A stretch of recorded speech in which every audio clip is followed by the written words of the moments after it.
This podcast is brought to you by Mrs. Brown.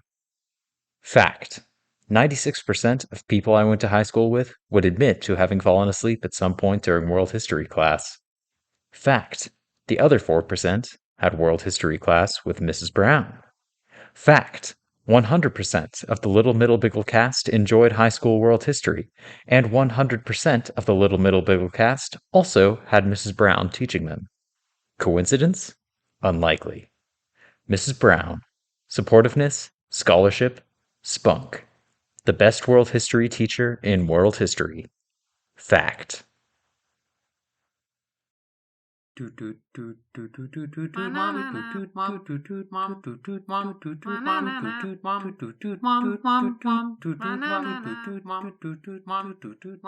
to Little, Middle, and Biggle. I'm your middle brother Joshua. I'm your little brother Andrew. And I'm your biggle brother Noah. And we're the ones who will answer the little, middle, and biggle questions we all have in life. So I'm going to stall for a second because Noah is still thinking of his question. And it has occurred to me every time that I do the editing for these, there's always this very interesting, just slightly too long pause between whenever we say, I'm your middle brother Joshua, I'm your little brother Andrew, and I'm your little brother Noah. It's almost like we have to think and remember about it. Like, it's very strange, which makes me reminiscent of the way that none of our parents or grandparents or really any relatives who are older than us can keep us apart. So, but could it also be that a lot of times we're recording these from different areas, and so there's a tiny bit of delay, and so we don't hear the delay when we're talking as much because, like you say something, and the moment that I hear it, I respond. Actually, no, it could not be that, because if you listen to the rest of the podcast, the way that it edits down, the delay is like a one-time phenomenon. So you cut it out right at the beginning, and then the conversation syncs up perfectly for the rest of the recording. That's satisfying. But this does not apply to the intro bit. Like, that is the only transition, conversational handoff that's a little bit clunky. So it's like actually us hesitating? Yeah, it's actually us. Weird. What if we try it right now? Just say, I'm your middle brother Joshua. Okay. I'm your middle brother Joshua. I'm your little brother Andrew. I'm your biggle brother Noah. See, yeah, there was definitely a delay there. Okay, so like from what I could hear though, it was exactly the same. Okay. Well, that'll be really interesting then to hear when I edit it, because yeah. Anyway, Noah, did that ramble that I really didn't know where it was going when I started? Did that give you enough time to think of a question? Okay, so I thought of a question right at the beginning, and then we kept chatting, and I got distracted. But I think I have a good one. It's just I was trying to make it a little bit less open-ended.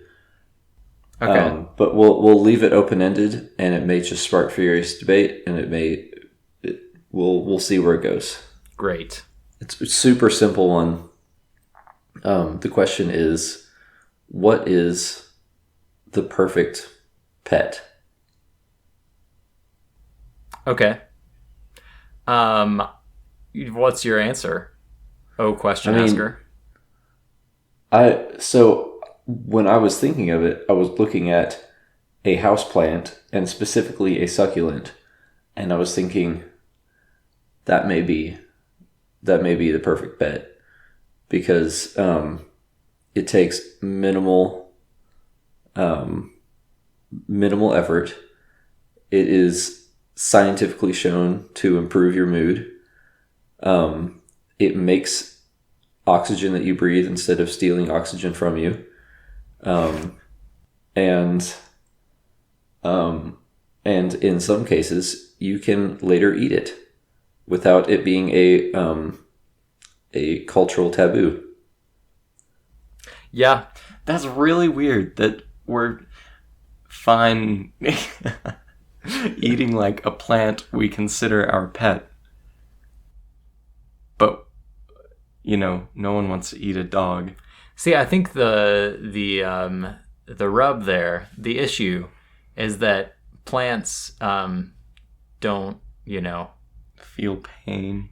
or at least they don't express their pain. They tested that on Mythbusters, didn't they? Yeah, they did. And what they figured out was that the plants that they were giving extra TLC, they thought the only reason why that would actually have happened was because they were breathing more on it and giving it more direct carbon dioxide. So, yeah. Okay, so a plant for you. I have to say, I have already kind of written a whole blog post about this, but my ideal pet, definitely a bonsai tree, because yes, it is a plant, but also it's like a plant that I'm pretty sure is actually a million-year-old philosopher in a plant body. Just by the way it kind of looks at you. It looks back at you when you look at it, Yeah, it looks like the Great Deku tree. Yeah. Yeah. Oh, yeah. Also, speaking of it being just super awesome, I mean, I know our million listeners won't be familiar with this conversation, but Joshua was just explaining to me and showing pictures the other day that apple trees can be bonsai trees, along with just about anything. But when an apple tree has a fruit once every like several years, it's a full-sized apple. So it's like this enormous apple on a teeny tiny little tree, which is really cool. Yeah, definitely. If you just Google like apple bonsai tree, then you can see pictures. Pretty amazing. Yeah. So Andrew, what's your answer? I don't know.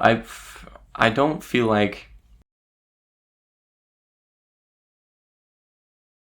I mean, I appreciate the out-of-the-box thinking, but I feel like if we're really going to have a discussion about the perfect pet, we can't say plant. Well, okay, here's my issue.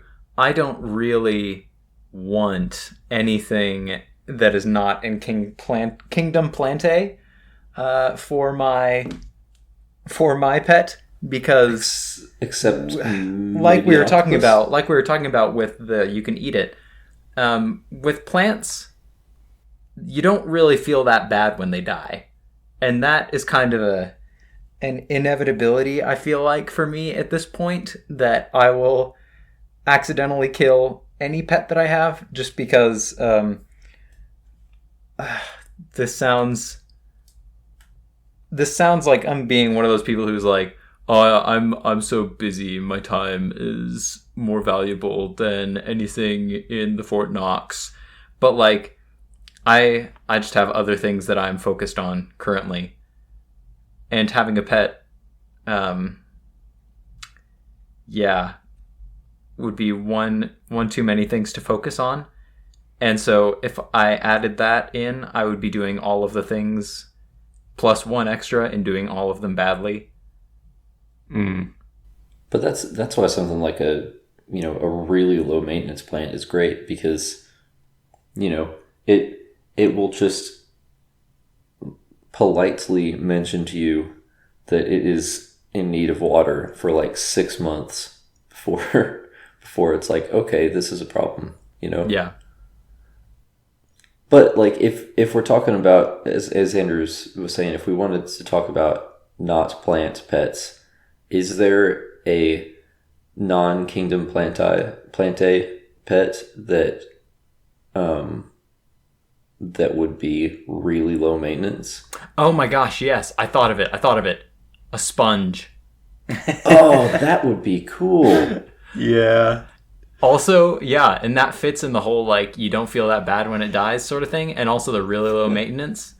And also, like, the kind of, it's cleaning up the environment in a way. I mean, it's just kind of filter feeding, which is less cool than producing oxygen, but still. Well, okay, where's the cutoff between feeling bad when it dies and not? Because you're totally right. I would feel more guilt for a sponge dying than a plant dying. But it's not like... I mean, I feel like plants are more complicated than sponges. I think it's anything that is motile. For me, Also, at least. I think psychologically a big part of it is probably anything with eyes, because we connect to other creatures so much with eyes. You know. Yeah, that was what I was thinking. But then also like a sea urchin, I'd feel bad if I killed a sea urchin. You know? See, I wouldn't. Wow. I would feel less bad about killing a sea urchin than killing a sponge. Which is strange, because I do like a good sea urchin. What about, thoughts on oysters? I would feel bad killing an oyster. Definitely. Especially because oysters can, like, create things. But, okay. So, here's my thinking more deeply on why it makes me uncomfortable killing a thing that is mobile. It's because, like, that, to me, is a very clear sign that it is its own independent being, and I am kind of, like, borrowing its entire life for my own enjoyment, which, you know, we already kind of do with, like, dogs and cats and stuff, and other pet animals. And with trees and plants, it's like, you know, you're just kind of doing your thing. You probably won't do a ton better or worse in captivity than you will out in the wild. But, like, if it's mobile, it could, like, go search for something better for itself if it were out in the wild. And if it's just stuck with me and it dies, it's like, wow, I didn't just, like, take your only chance. I took your capacity to have more chances.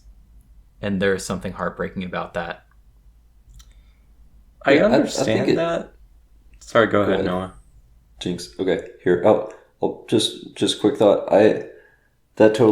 That makes sense. I think the one quick caveat that I would put in there is just that domesticated animals, especially something like cats or dogs, are benefiting by the relationship in the same way that we are, assuming that, you know, they are treated well and everything.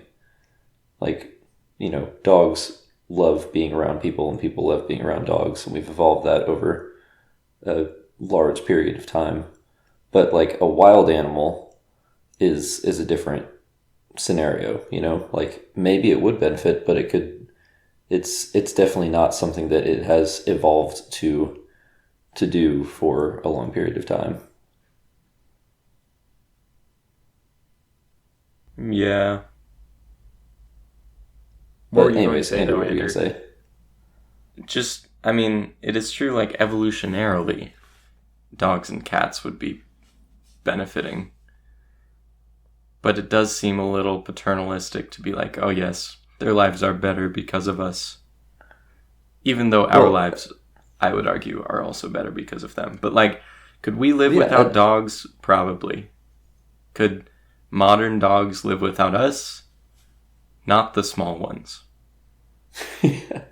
So piggybacking off of that, yeah, and also, like, the amount of quality of life that they get from living with us, any animal, I think, domesticated or otherwise, like, does not justify, or it is not greater than the quality of life they would get by being able to, like, feed themselves adequately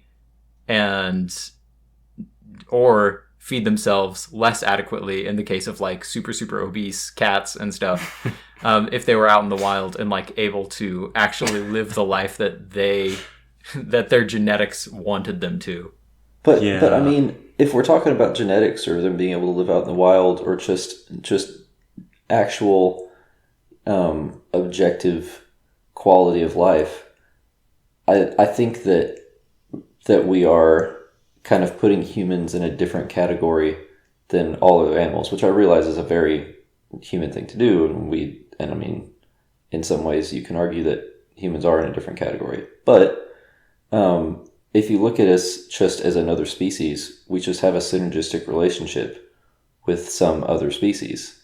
And that's totally something you see in the wild all over the place. Like, you know, those ants that live in the trees, like, the trees have to, you know, make special structures and give some of their food to the ants, and the ants have to spend a lot of time fighting off things they wouldn't otherwise worry about. But together, they are doing better than either of them would be on their own, like significantly so. And I mean, now humans totally use, dogs in large part for, entertainment and just for exercise and stuff like that. And dogs, aren't starving, and like fighting, I don't know, whatever wild dogs were fighting before they were, domesticated by humans or domesticated with humans, however you want to think of it. Yeah. But The thing is, you had as a stipulation in that thought experiment, or not really thought experiment, which I totally agree with, the whole thesis of that, but you had as a stipulation that dogs are not starving. My whole point is that, like, if I had a dog, it would not be in a happy place, probably, because I would always be, like, stressing out about other things. Right. Okay. And so neglecting. thinking about your case specifically, I guess I'm thinking more generally. Like people who can take care of a dog. I mean, and I guess I could say a dog that is is going to be good to a human. But let's be honest, all dogs are just wonderful. Disagree, honestly. Questionable. The majority of dogs.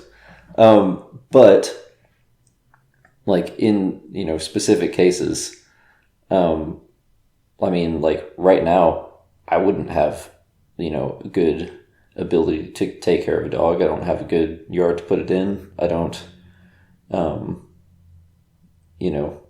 would not be able to ensure that there were not long periods of time where it was just stuck at home alone. And in your case, I think that'd be especially the case. And so, yeah, I think generally speaking,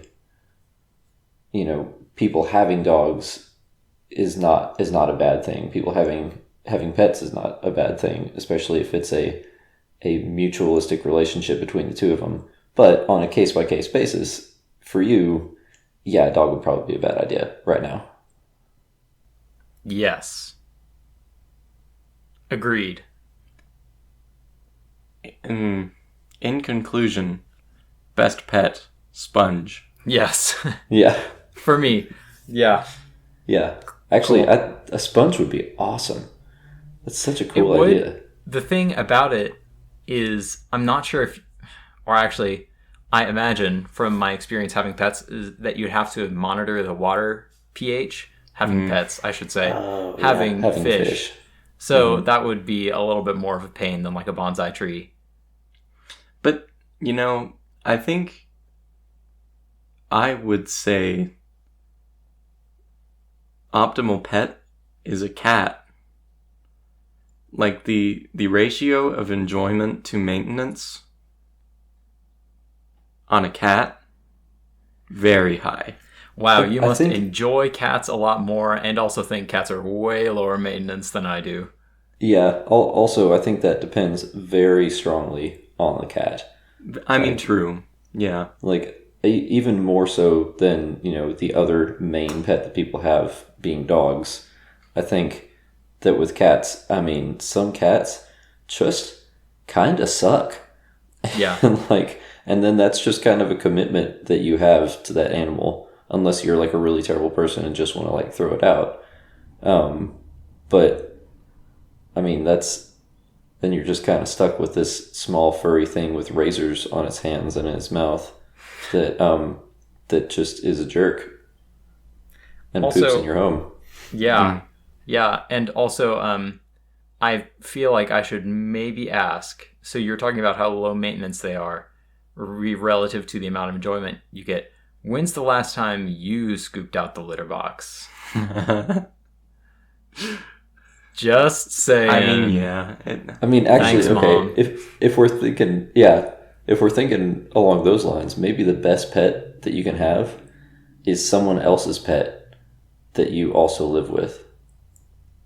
If they take care of it. If Like they some take some care of it, yeah. roommates in one of our pasts did not. Mm. But yeah. I'd agree with that. some roommates in one of our pasts.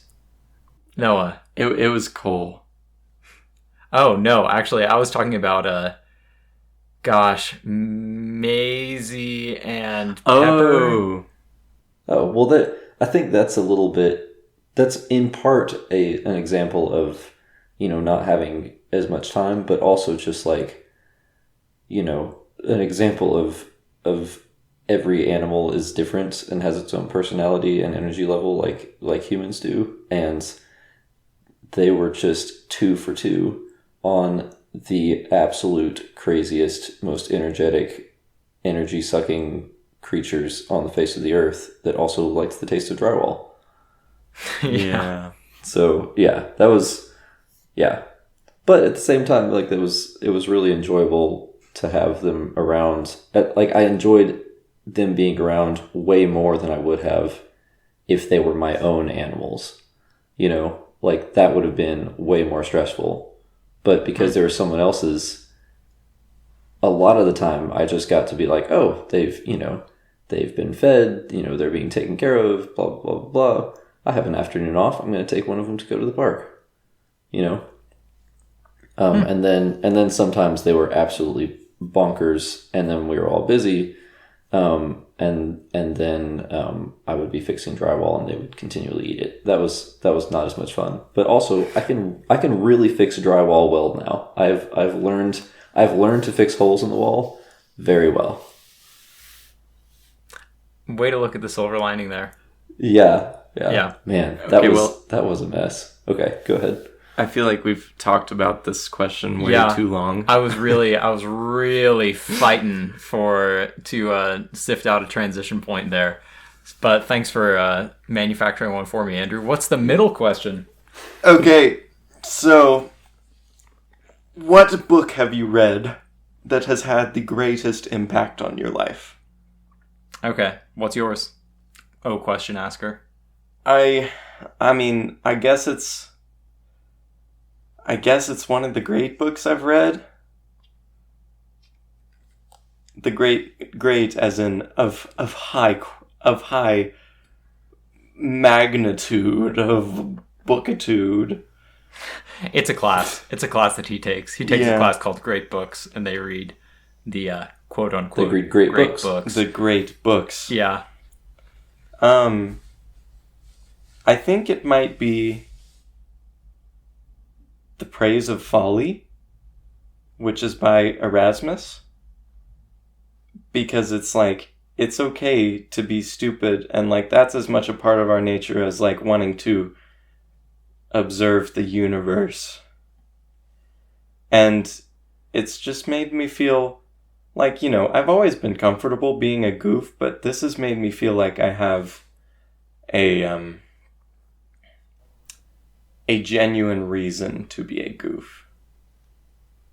And unapologetically so. I think that sounds like an interesting book to read. I now feel bad that I wholeheartedly disliked that book. Well, to each their own. Yeah. Yeah. You're just much too focused on the wrong things, is what Erasmus would say. I think that I just have too strong of a sense of personal responsibility, like past the point of reasonableness. But I think that may actually be true, and I don't mean that in a bad way at all, because having that sense, it's like the perfect example of too much of a really good thing. But anyways, go ahead. What were you gonna say? But yeah, and so coming at this book that, for those who have not read it, is this. It's written from the account of this fictional character, Folly, who is making this whole huge, drawn-out sort of oration. Yeah, what is it called when you're just like, oh my gosh, I'm totally blanking on this word. When someone is having an argument, semantic. It's all just semantics. This huge semantic argument of like the like tongue in cheek to the point that like you're gagging yourself, sort of thing of like, oh, truly folly is the most reasonable because of all these things, and ha ha ha. Andrew, you might do a better job of explaining it, actually. That seems like a pretty good explanation. Okay. Except it's better than Joshua makes it out to be. But the whole way it is written is like the semantic thing of like you take a stance that you really don't actually believe, and then you're just like, just for the sake of an argument, just so that we can have an argument, let's pretend like I believe this thing.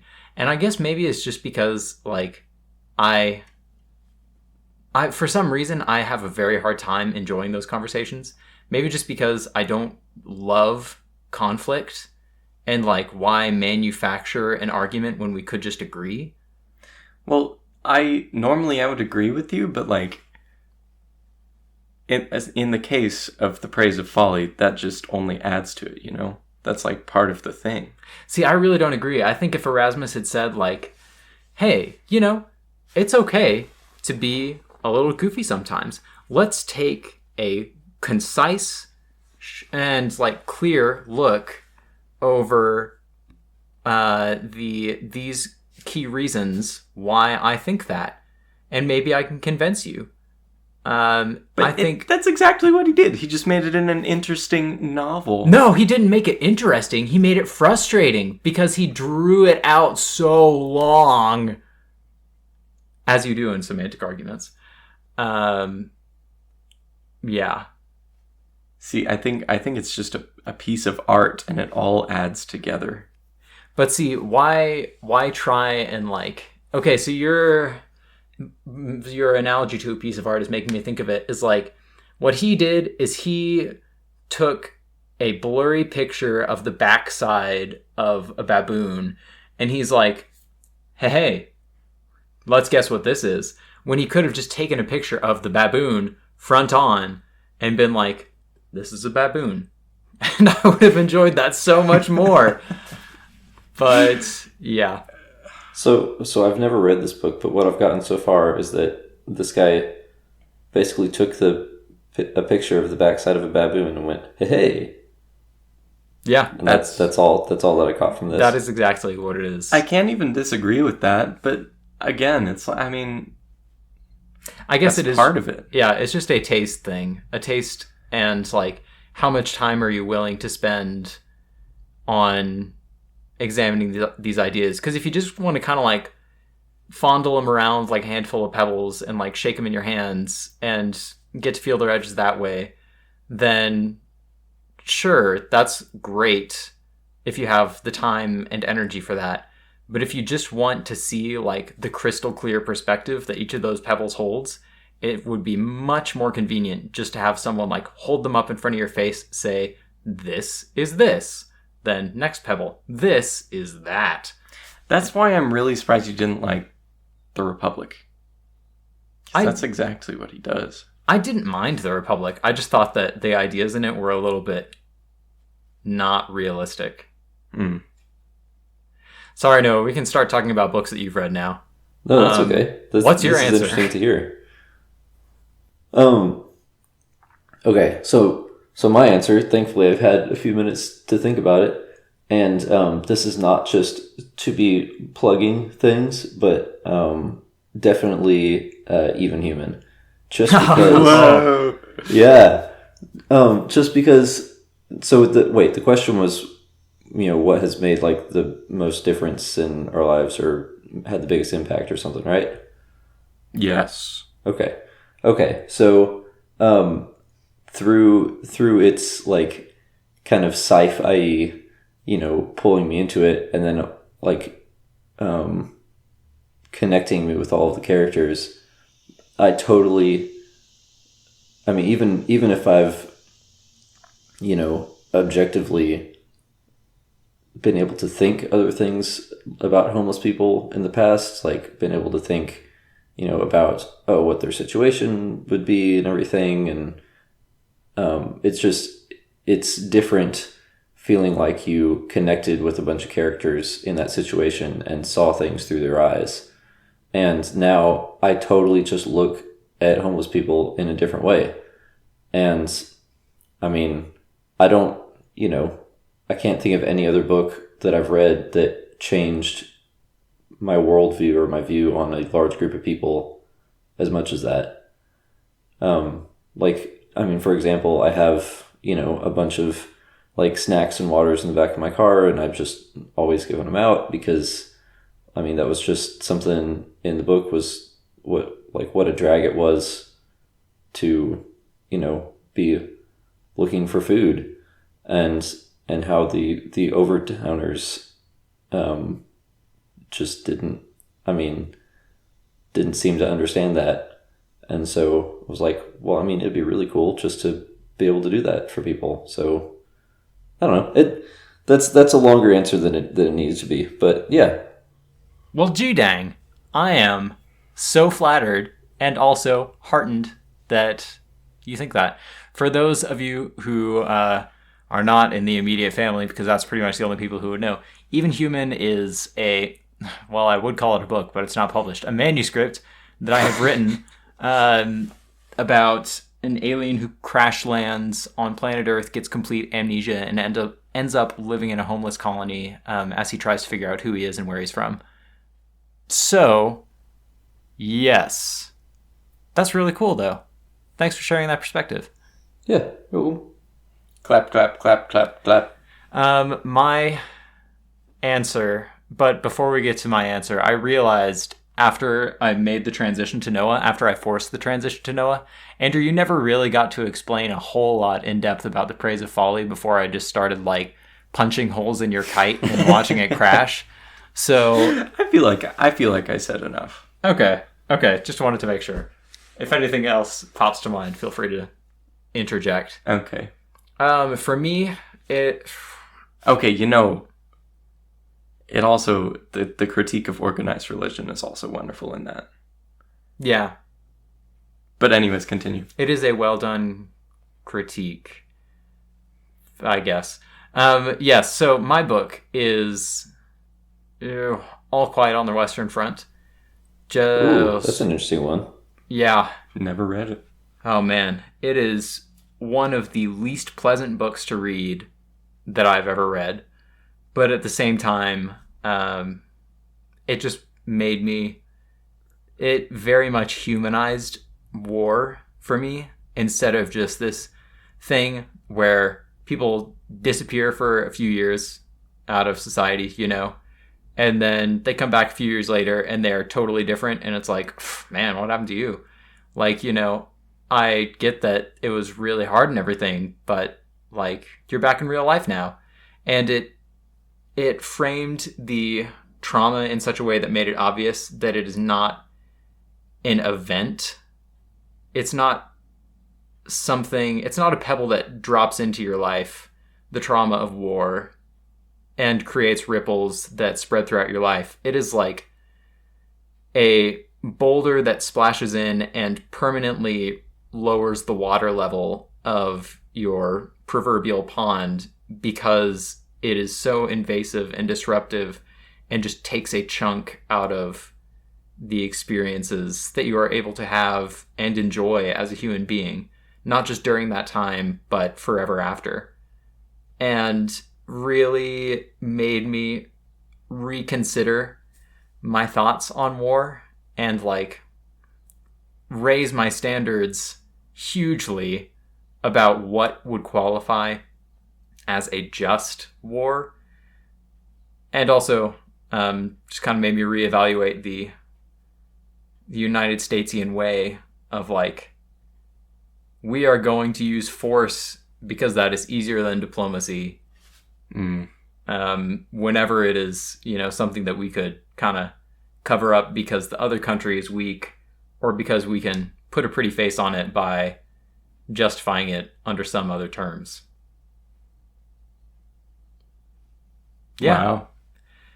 Yeah. It was such a heartbreaking book that for a few months afterwards, whenever I played Team Fortress 2, I could only ever play as medic because it would just bum me out playing any of the other classes. Yeah. Testament. That's pretty extreme. That Yeah. is pretty extreme. Wow.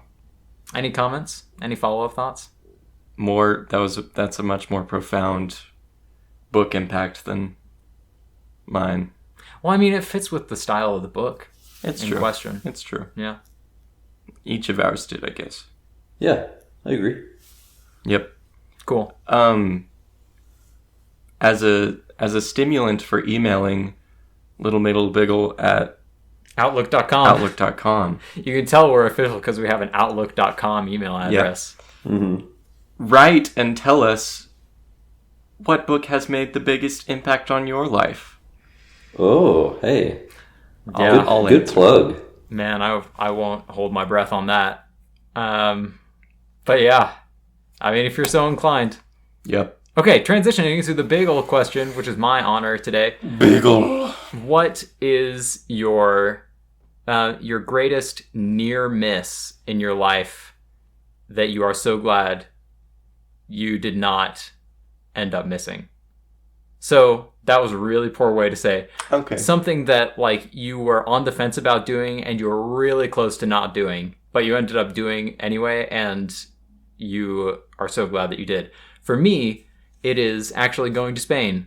I had really been questioning for about the month preceding whether or not I would actually be comfortable going to Spain and living there for 6 weeks and getting my English teaching certification, completely alone in a new country. And ended up, like, the week beforehand, I was really considering just like, oh man, those tickets are still refundable. I maybe just don't want to go. But so incredibly glad that I did. I think those 6 months, not 6 months, 6 weeks in Spain were the most consistently happy weeks of my entire life. At least in living memory. I'm sure that I was probably thrilled to be, between the ages of 6 months and 6.5 months, or 7.5 months. Oh gosh, math. And, just pooping my diaper and eating baby milk 12 times a day. But yeah, that was, in addition to being an incredibly enjoyable experience in the moment, has just been a profoundly moving experience as I have gone through life and lent so much perspective, I should say. That's a better way to put it. Yeah.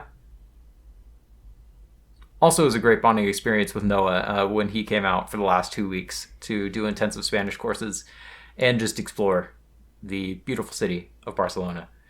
Yeah. Anybody else have their answers? Noah, I have a feeling I know what yours might be. So if you want to go next, I would love to see if I'm right. Okay, so here, this is a really hard question because at first the things I'm thinking of are, okay, what are the most important things that I feel like, the most important decisions I feel like I've made. But very few of those feel like near misses because it's not like, going to PA school was a near miss. It was a slow decision and was very much going to happen. Or deciding to pick up doing 3D graphics.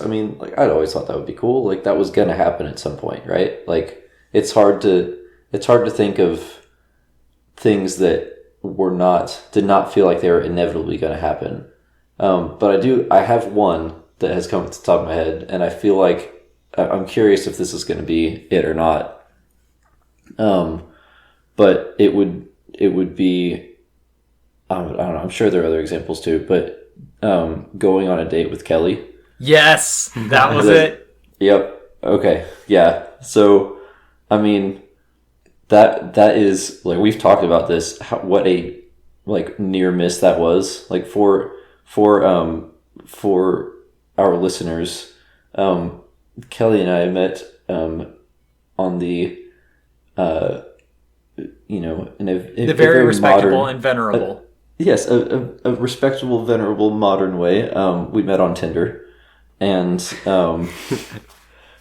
and like we've talked about, what if like one of us just swiped the wrong direction? I mean, like that would be like I would be living in a different place right now. Like I would not have been dating her for the past like year and a half. Y'all would never have met her. And I mean, there are other near misses there too. Like, we could have just been like, oh, like maybe we just decided not to go on a date or something. I mean, that would be yada yada. But just that moment. You also, I feel like I should mention, you also like forgot that the date was happening until right beforehand because you were moving. No, I didn't forget that it was happening beforehand. It's just that I just was driving back and almost was like, I was like, maybe I should just see if Kelly wants to hang out tonight. So, okay. Yeah. So I that got the was wrong impression. Yeah, that also fits kind of in the near miss category. But we were probably going to go. We were going to go on a date anyways at some point.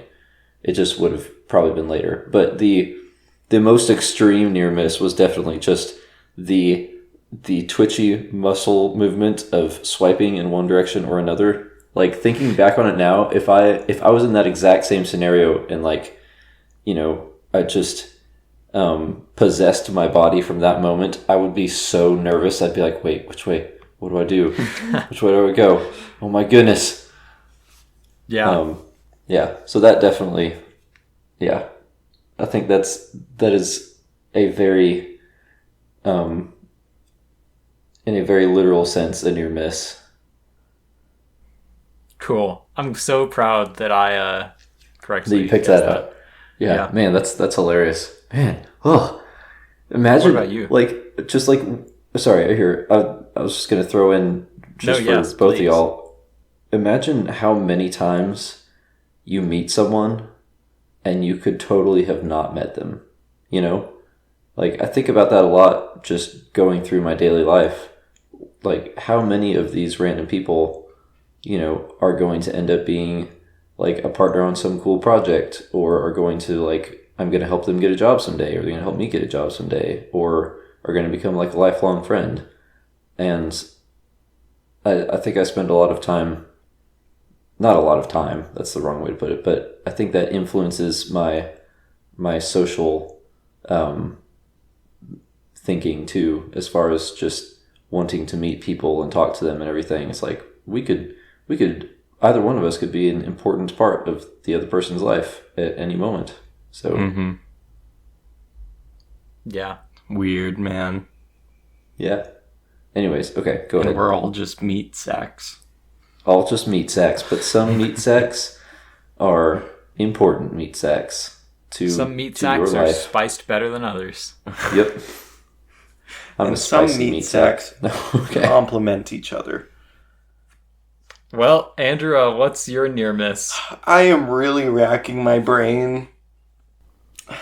I figured. See, this I've was got gonna be a one hard in mind me for to you do. too. What is it? It's going on a road trip and seeing Pepperdine. Well, yeah, that's like the Oh, only yeah. thing I could really think of, because, but it's okay. It's like it was a near miss either way, because the option was go to Spain with you guys or go on that road trip.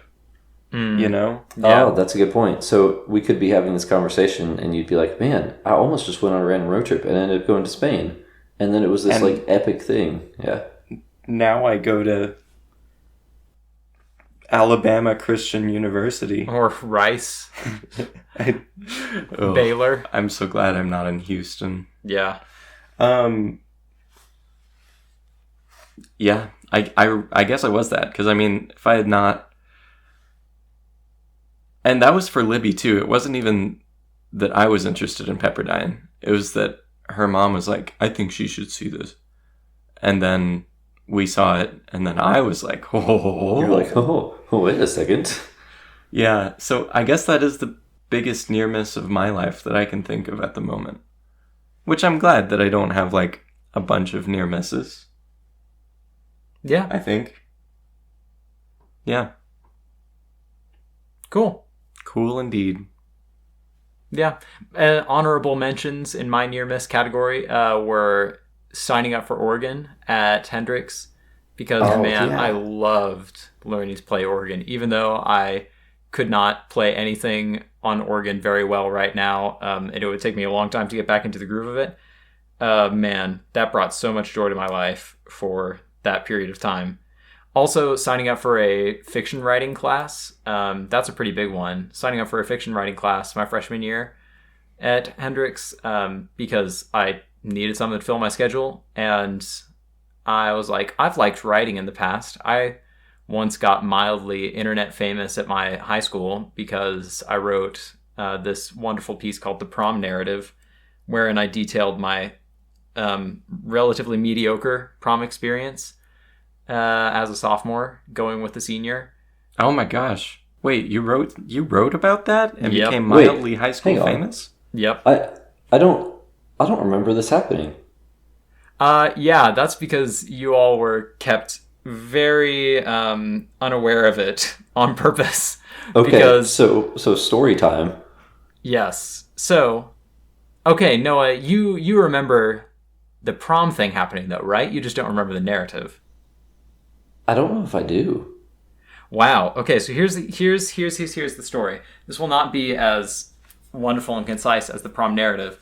But what happened was there was this girl in my AP chemistry class, which I was taking as a sophomore, which nobody takes as a sophomore except people who go to Tesco's from St. Andrews, because they have already taken biology in their 8th grade year, so then they can take chemistry the freshman year, and then sophomore year, it's like, well, heck, what do? I'll do AP chemistry. Which is such a mistake.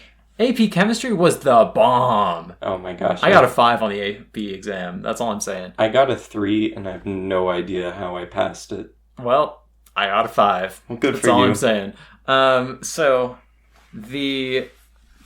as a sophomore in a senior level class, you already feel a little bit of a standout, but there was a girl named Kayla who was from Laos, and she texted me one afternoon, and I thought, so she and her cousin were both in the same class, both of them from Laos. The cousin, sat right behind me, and he was like always mooching off of me for what he called help and what I called giving him the answers.